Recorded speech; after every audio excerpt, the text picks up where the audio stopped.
Hi there, welcome to Victim to Victor, the podcast dedicated to empowering abuse survivors and inspiring healing, hope, and positive change. I'm Verma, a published author, and in every episode, I'll sit down with a guest and embark on an insightful conversation about trauma, as well as practical strategies to start the healing process. So let's get started. I hope you enjoy the show.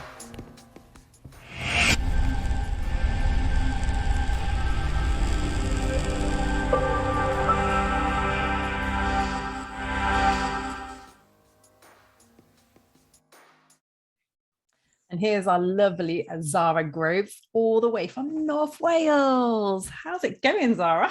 Hi, how are you? I can see you about to put your spectacles on there. Yeah. Sexy.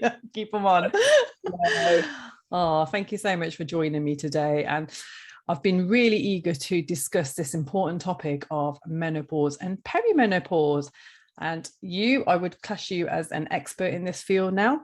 I just thought it'd be fantastic to invite Zara on to share her own personal experiences about menopause and to also speak about the hormonal changes that a lot of us women will go through or probably are going through at the moment. And also we'll go more into hormone replacement therapy, because I know, again, it's a very touchy subject when you talk about HRT, and today hopefully we'll come to realize what it really is all about. So thank you so much for joining me, Zara. You're welcome. It's good to be here. Fantastic. I mean, look, I always love to ask about yourself. If you could please explain to my listeners all about yourself. Who is Zara and where is she today and what are you doing? Okay, so I'm Zara Groves. I'm Welsh, so I'm from North Wales. And for the first part of my life, after childhood, I left Wales and I went traveling. I've lived all over the world. The longest I lived was Hong Kong, but I've lived lots and lots of places. Nice. When I was very early 20s, probably about 22, I really got into fitness. Okay. And I was saving to go traveling to Australia, and I was working as a secretary in the day, working in a nightclub at night, and then doing fitness in the middle. And I kind of thought, if I could just get paid for this, I could get rid of one of my jobs. So that's kind of where it started.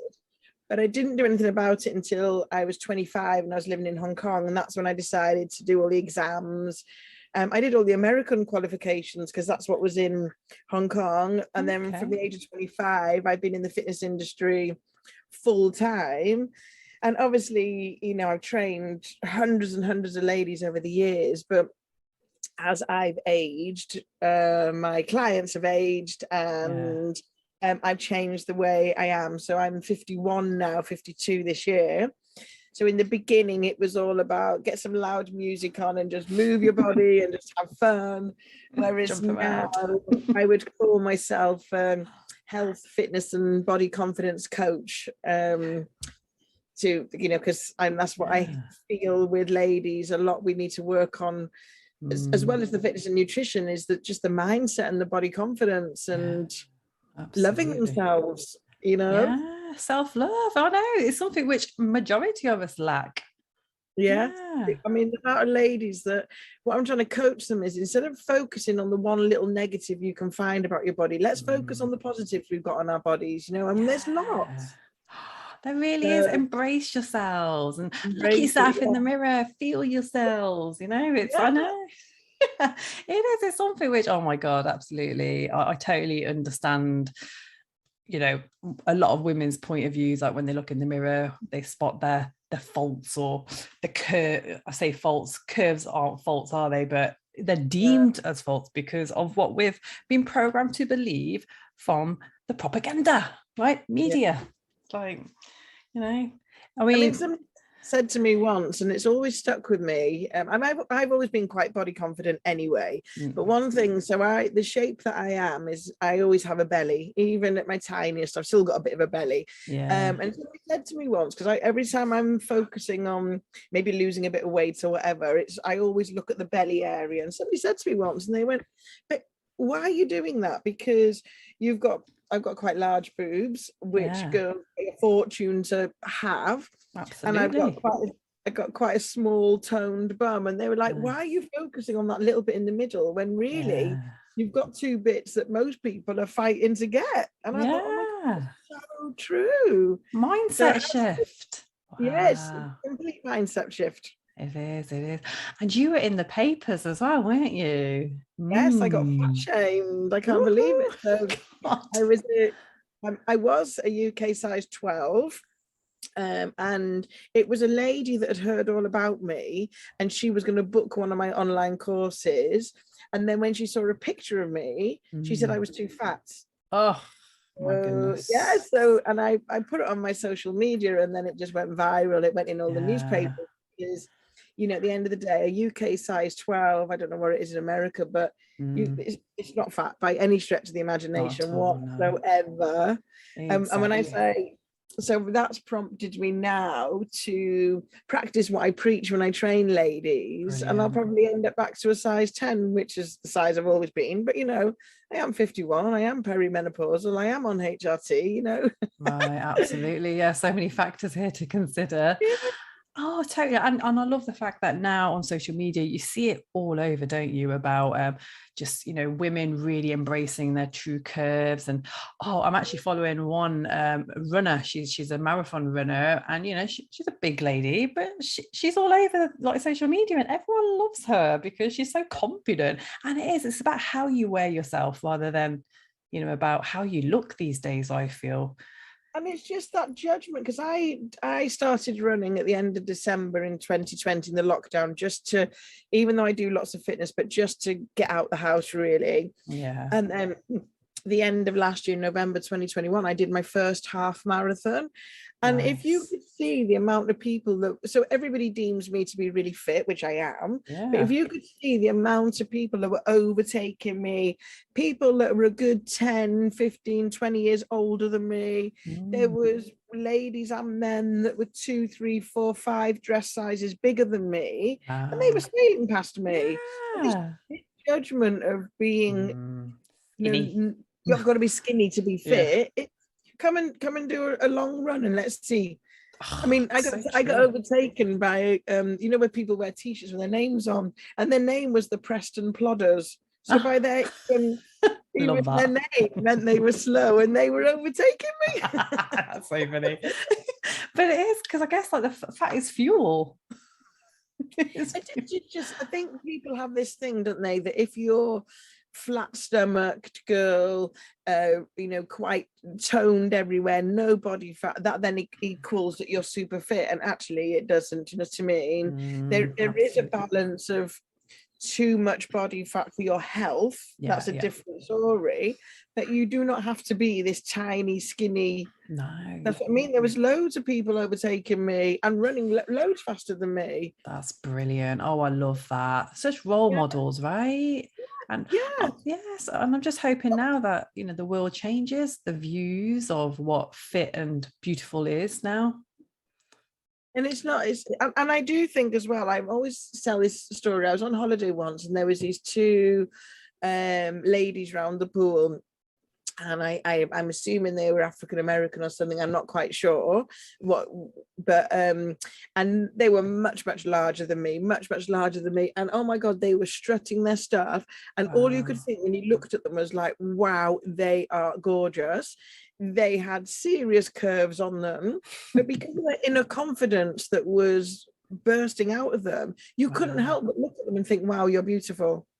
You know what I mean? And if every lady just had that bit, because they were glowing, they obviously loved their bodies, and quite rightly so, and it just projected. And yet they were much larger than me, and yet they just, all I looked at them and thought, wow, you look gorgeous. Wow, beaming rays of light.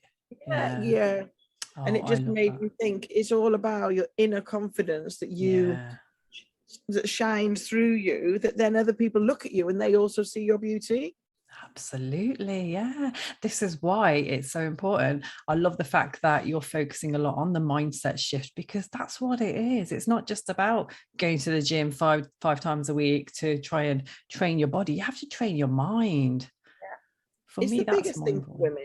Because most of us know, don't we, that we know what healthy food is and we know what unhealthy food is, and we know that by never moving our bodies is not good for us and moving our bodies is. So why don't we do it? And especially if you're looking in the mirror and kind of thinking, oh my God, I'm fat, I'm ugly, or whatever thoughts you have in the mirror, why aren't you then doing something to change it, to make you happy? Exactly. And it's down to mindset, isn't it? It's down to what's going on in there. Totally, yeah. And like with like a mindset shift, you'll then automatically start to choose the right foods for your body as well. You know, so some people can't. Choices, isn't it? Yeah, if you live somewhere where I know some countries you eat what you're given, sort of thing, because you have to. But if you live in a country where you have money to go to the supermarket or to the restaurants or whatever to buy your own food, you make the choices of what you buy, what you eat, what you put in your body. You make the choices of whether you sit on the couch and do nothing or you get up and move. You know, you do make the choices. And I read a really good book, because there's two of them, The Slight Edge and The Compound Effect, and they basically are saying that we're always on this sliding scale, and every single choice we make makes us either to a better version of ourselves or a worse version of ourselves. And it doesn't happen immediately, but it happens by doing it again and again and again and again. Over time. So tell us about your ritual, because every time on social media you're always either swimming out in the sea when it's like below freezing temperatures, or you're out jogging when it's like absolutely pouring down with rain. Well, fitness has been my business for my whole life. So I teach fitness classes every single day. So 5 days a week I teach fitness classes. And then in the lockdown, because boredom, I was drinking more wine because there was nothing else to do, and I just thought, I've got to stop this. And so I joined a running club. I think I went for about 2 runs and then they locked down, but I continued it. And it was sort of a bit of something for me that wasn't me looking after the people. So that's where the running came in, and then I found I really quite liked it. And then the cold water swimming was a friend that started doing it, and she challenged me to do it, and I was like, no way. But because she challenged me, I was like, right, okay, I'm going to do it. And oh my gosh, absolutely love it. It's one of the best things I've ever done. It's so good for your mental health. It physically changes so it releases loads of beta serotonin, all the happy drugs, and the adrenaline, all these things are going. So even if you're having the most stressful day, you get in that cold water and you soon forget about it, because all you can focus on is the fact that it's freezing. Exactly. And I'm fortunate enough that I live near a beach, so I can go out in nature daily.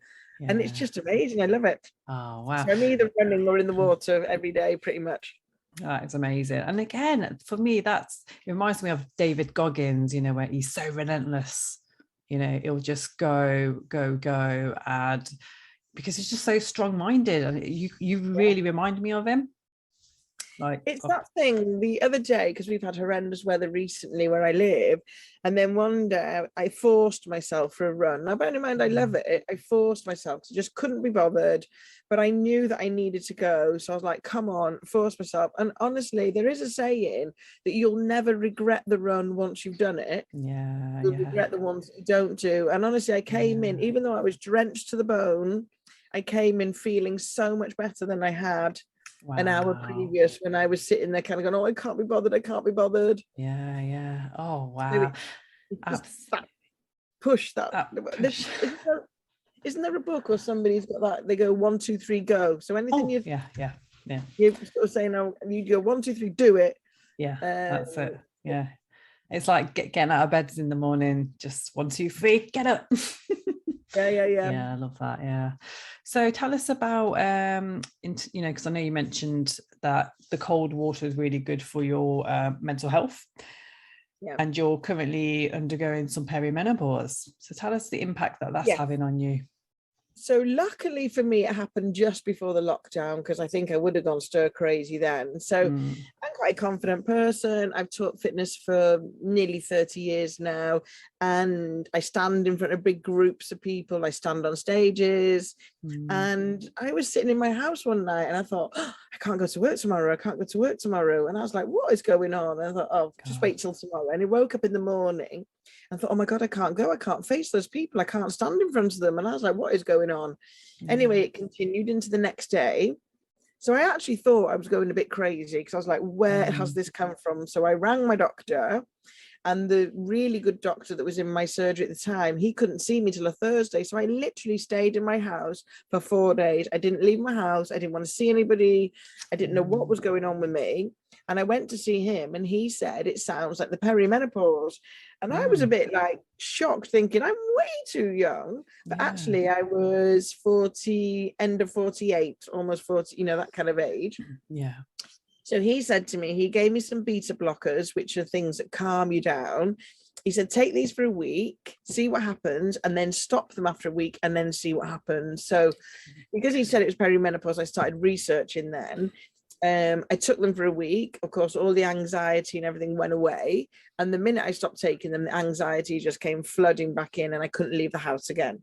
Wow. So because I'd done a lot of studying in that week I didn't know anything about it other than I thought you had the menopause, you stopped your periods, had a few hot flushes, and that was it. You know what I mean? So then I started researching, and I realized when I went back to him, I went, okay, give me HRT, I want it now.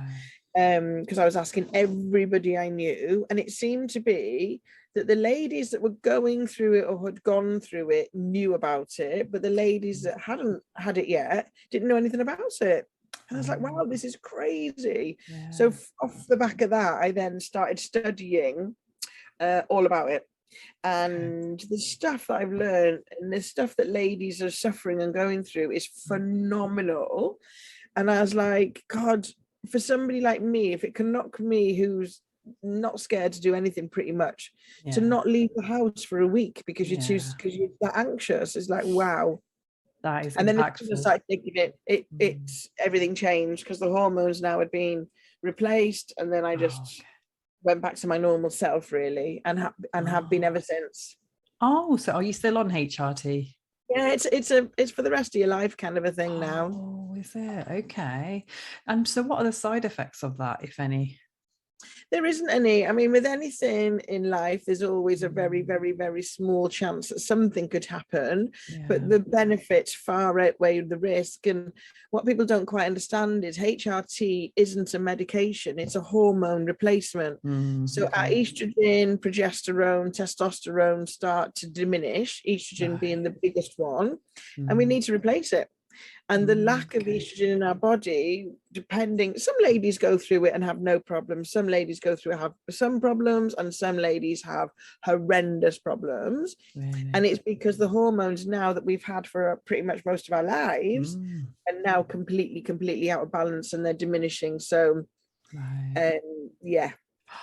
wow. Because like for those, let's just say there's women in their 40s now, and what kind of changes should they be looking out for, which might indicate that they're currently undergoing perimenopause or menopause? Yeah, so perimenopause is the build up to the menopause. So the full menopause means that you haven't had a period for 12 months, and that means you're in full menopause. The perimenopause is what's happening, building up. So one of the first things that generally gets noticed is your periods start to become a little bit irregular. So the average age of the perimenopause is about 45. And the average age of the full menopause is about 51. Okay. But, you know, once you go over that 40 mark, you know, if things start to change, the one thing that can be a little bit difficult is some ladies are on forms of contraception, which means they don't get a period. Yeah. So the expert that I follow, which is a lady called Dr. Louise Newsom, she's actually got an app called Balance.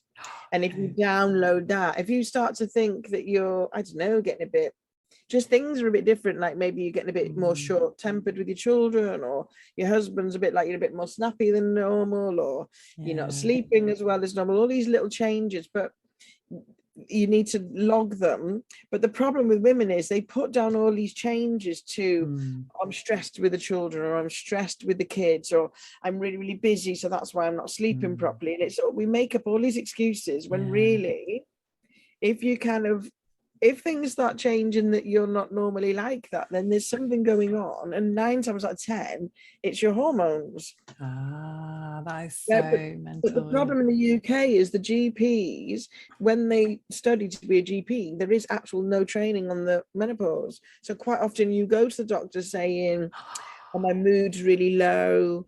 This seems to be quite a common one where people have got no, somebody told me once, it's like you're living your life in black and white, and then when you get the hormones replaced, all of a sudden your life comes back to color. But quite often you go to the GP and they'll put you on antidepressants or anti-anxiety pills. Oh God, okay. And that's because the woman's probably gone into the surgery just saying, oh, I'm feeling really low, or really feeling really anxious, and automatically it's like, oh, here you go, here's a prescription for some anti-Ds. Or okay, that makes sense. What other signs will there be? So anxiety, depression. I mean, I know hair falling out is one as well. Hair falling out. There's all sorts. There's itchy skin. There is like sore tongues. There's the mood swings, the low mood. There's you know, like it can affect your heart rate. It's honestly, the list is endless of so many things that people just don't even realize, which I never realized. We all seem to know about hot flushes, a little bit moody here and there. Some ladies, the thinning of the sort of vaginal wall can get thinner, so that becomes painful. There's urinary problems. That's another thing where you kind of go, oh, they give you medication then for things like cystitis and things. There's so many side effects, and this is where, if you have this app, if things are starting to change, if you log what's happening to you, then this, you know, in the UK they're sort of saying, you know, you need to go to the GP and go, look, this has been happening since such and such, and I've got this and this and this. I really think I need some hormone replacements. Because GPs at the moment are so busy, they don't have that long with you. So at least if you go on a bit more armed with all these different symptoms that are going on. That's fantastic. And I love that, you know, we're here now raising the awareness of this, because like you said, you know, GPs are so quick to prescribe these medications for all these symptoms, whereas instead of prescribing the antidepressants, if the GP just goes straight onto HRT, would that solve the problem? Yeah, 9 times out of 10. I mean, there is a place in the world for antidepressants, and I guess if it wasn't your hormones, so say they gave you the hormone replacement and nothing changed, and sometimes you might have to try 1 or 2 different types of hormone replacement therapy. But if it still didn't change, then obviously it's not your hormones just yet, because the thing is, there are blood tests out there, but once you get over a certain age, you could go in at the age of 45 and on this day have a blood test and your hormones are perfectly normal, but then the next day they're out of balance. So it's only really under the age of 40 that the blood tests really do give a correct reading. Once you get over, they're not really. So you could go to a doctor one day and he go, oh, there's nothing wrong with you, and then it's not that. I think if women had more knowledge about what's going to be happening to them in their perimenopause state, they probably would be able to self-diagnose a lot. You know, like we can self-diagnose a chest infection, we can self-diagnose you know, all these different problems, because, you know, tonsillitis, we can self-diagnose all these things because we've had them, haven't we? Whereas because there's not much knowledge, people don't want to talk about it. Even I didn't want to talk about it in the beginning, because it's almost a stigma of like, oh, that must mean I'm old now. It's true. Whereas we shouldn't think that. It's just, you know, we're as women, we go through puberty, we go through pregnancies, we go through all the period changes. And apparently years ago, what it was years and years ago, women only lived till a certain age. So they'd have their age of having lots of babies, and then they'd only be in the menopause for a couple of years, and then they die. Oh my goodness.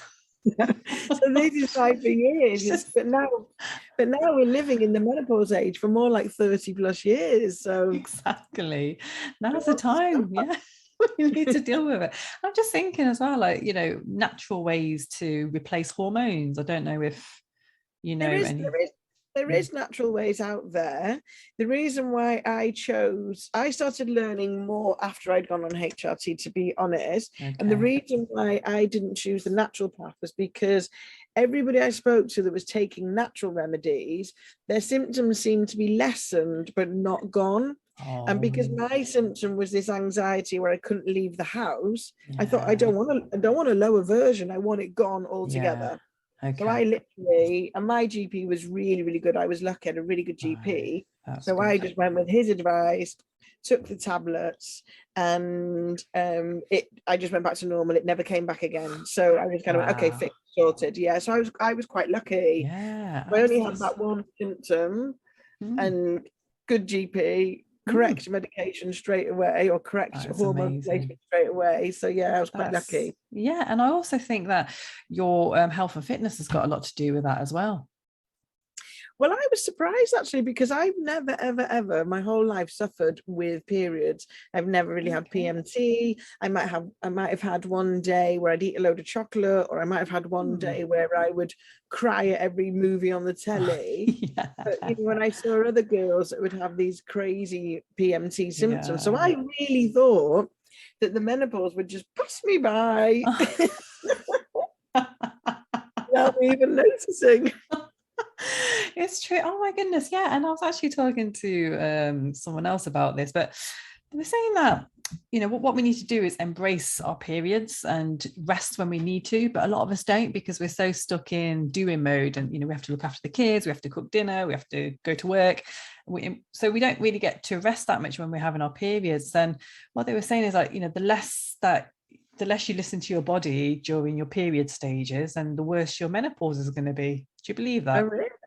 Yeah. I don't know. I've not heard that one before. I guess from my story, it hasn't correlated at all, because I didn't suffer and then I did suffer. So yeah, I don't know really. It's very specific people, because one thing I got told as well was to, like, if you, like, say when you're pregnant and have a baby, your body then gets flooded with estrogen.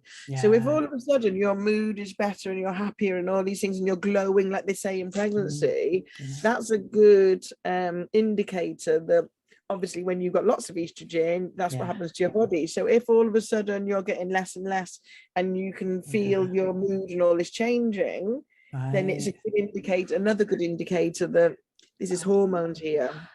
That really relates to me right now, because I am in my second trimester and I feel great. Estrogen. That's what it is. Relatable. Because in my last pregnancy, I did suffer from postnatal depression, and now I'm just getting some kind of knowledge from you about HRT and how effective it is. And I feel like one of the reasons why we suffer from postnatal is lack of hormones, like you said. Yeah. So yeah, it could work for postnatal depression even. Yeah, and I think the thing is as well, it's the aftercare. Like, apparently, I've heard a lot of stories of ladies where they've had a hysterectomy, and all the advice they've had is, you do realize you're not going to be able to have children now, and it's all been about the reproducing. But what also happens when you have a hysterectomy is you get thrown straight into the menopause. No matter what age you are, you're in it, and then they're getting all this crazy stuff happening, and they don't even know, because there's been no aftercare to say, this is definitely going to happen now, because we've just basically taken out all that your part insides. Yeah. Oh boy, I know. So there's just no education. Yeah. So the lady that I follow, who is the expert, this Dr. Louise Newson, there's quite a few of them, and they're really campaigning for nurses to be trained. So if you went for your smear or whatever, they would say to you, has anything changed? If you're feeling any of these symptoms, obviously at a certain age. That's good. I think if as women knew more what to expect, then we would recognize, because I listened to a lady's story who had been, it took 4 years for her to finally, and she'd been put on antidepressants, she'd been given this, she'd been given that, and all it was a hormones. And she said, I just suffered for 4 years Wow. If I'd have known in the beginning, I could have saved myself 4 years worth of heartache, basically. Basically, yeah. Oh God, knowledge really is power in this case. So Yeah. absolutely, yeah. You need to be out spreading the word, girl, because you've got Yeah. a lot that you got a lot of inspiration to share. Well, I think it just shocked me because obviously I didn't know either. And then it shocks me. Yeah. I thought it was just me that didn't know. But when I saw, and I thought, okay, I need to Everyone. change my view here now. I need to say, this is my age. This is what's happening. And I've had quite a few ladies now that I've helped where they've come to me and they've said these things. I'm like, do you think it might be hormones? And they've gone and got it sorted. And like, oh my God, thank you so much. Oh, that's amazing. It's so nice, isn't it, when you help people? Change maker. But yeah, you're helping people anyway, aren't you, of what you do day to day? Let's go on to that. Tell us what you do now. So obviously I got into my first love was the fitness industry, like I said, and I still love it. I love exercise. And then obviously as I've got older, I then went into all the nutrition and helping ladies lose weight and training them. And now it's now become a bigger package where it's everything. So I have the lockdown sent me online. So everything I do now is online. Oh, excellent.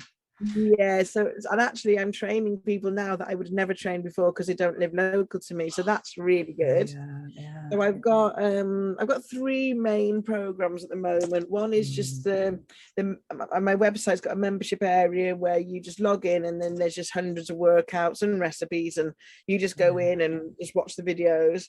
And then I've got a program which I call my little black dress, which is it's a 2-week program, and this is a really big kick up the bum to make some changes. So yeah, some people take to it easily, some people are like, oh my God, what is she doing to us? But if you want to make the changes, you got it. And then the other program I've got is a 90-day program, and it is fitness and it is nutrition, but this is a lot more on the mindset, a lot more keeping you accountable, holding your hand, why are you doing this or why aren't you doing this? So this one's more where I'm with the people one-to-one personally, I'm there for you the whole way. So that's quite a new one really. So that's really exciting. So I've got a few ladies doing that. So I just really want to expand on all of them, really just help as many ladies as I can. Oh, absolutely. Yeah. And because you're online now, you can reach out to the world, and that is the beauty, isn't it? Absolutely. Doesn't matter where you live, doesn't matter where, because everything can be, even, you can catch up with the videos. You don't have to do the videos at the time that I'm doing them. You can do them at your own time. So I found that a lot, some people, love face-to-face, which I understand, but I found that so many ladies are working with me now because they can do it at a time that suits them. As opposed to I've got to be there at 6 p.m. or whatever. Exactly. I know. Those kind of classes have never suited me because I'll always end up being late or missing them. So I love having that flexibility where I can just log on when I'm free. So I think ladies are juggling so much, aren't they? They've got kids, they've got houses, they've got husbands, they've got businesses, they've got jobs, they've got they've got all these things, and the problem is with ladies. So this is a classic example. So when we first went into lockdown, I was doing all my classes at 45 minutes, and so many ladies were telling me they couldn't fit it in. It was when the lockdown started lifting and work came back in, and as soon as I changed my classes to 20-minute classes, oh my God, they started doing them, and then they started doing the 40 minutes. They started doing 2. So the mindset of I haven't got 45 minutes to spare changed into I've got 20 minutes. Oh, actually, I've done the 20 minutes. I'll do another 20 minutes. And I'm like, isn't that crazy? Scarcity to abundant mindset. Wow. It was because I was only asking ladies to give me, and I've even got 10-minute workers. I was asking them to give me a short time, and then they were going, okay, I can do it. Fantastic. It's crazy. That really is crazy. And I love that, you can offer so much more than just like the health and fitness package. It's the mind shift. So absolutely, I am in favor of you as a coach, as a fitness inspirational figure, and as a health coach as well, which you are, nutritionist. So absolutely, my listeners who are listening as well, they probably want to sign up to you. So where can they find you? How can they sign up? Okay, so my website is Zara Groves Fitness.co.uk. So ZARAGROVES fitness.co.uk. Lovely. And luckily for me, because my name's unusual, Zara Groves, go onto any social media and type that in, and there I am. Oh, that's fantastic. Yeah. That's brilliant. And plus I'll be adding all your links onto this episode on YouTube as well as the podcast. So so that everyone can directly get in contact with you. So do you have any words of inspiration to share with my listeners before we close? Ladies, you just need to look after yourself. You know what I mean? You need to make good choices for your life, because we all want to live a healthy life. You know what I mean? We want to, we don't want to be, where we can't go out and walk and we can't enjoy whatever. And we can do things to give ourselves. I mean, I know I can never say what's going to happen to anybody, but we can give ourselves a much better chance that these illnesses and injuries and things won't come and get us. And all it is just all you got to do is make lots of small changes over a period of time. And then before you know it, you will be in a healthier position and you'll be happier. Yeah. Ultimately, our health is our wealth, Definitely. Our body is, we need to look after it. We MOT our cars, we service our cars, but some people don't do anything for their own body. Exactly. I know. Bodies, they really are our temples, and absolutely we neglect them because just life takes over. Our kids take over. And but it should be the most important thing. Shouldn't it? Yeah, I know. And it just reminds me, like, when people complain about these expensive gym memberships, whereas I've always thought, well, it's like 60 quid in a month, that's like 15 quid a week for your health. Why wouldn't you? And it's fine, and it doesn't have to be a gym membership. If you go out and I found that I really love running and I really love going in the cold water. Those two things are completely free, other than a pair of trainers, or the swimming cozies. So there are lots of things out there that are free, but what you need to do is try lots of things, and then you'll find the ones that you love, because the ones that you love are the ones that you'll stick to. So it doesn't have to be going to the gym or doing a fitness class. But just need some movement. Totally. Oh, I love that. Yeah, brilliant. So everyone, you can catch Zara and her amazing videos all over social media and on the internet. And I look forward to you all getting inspired by her.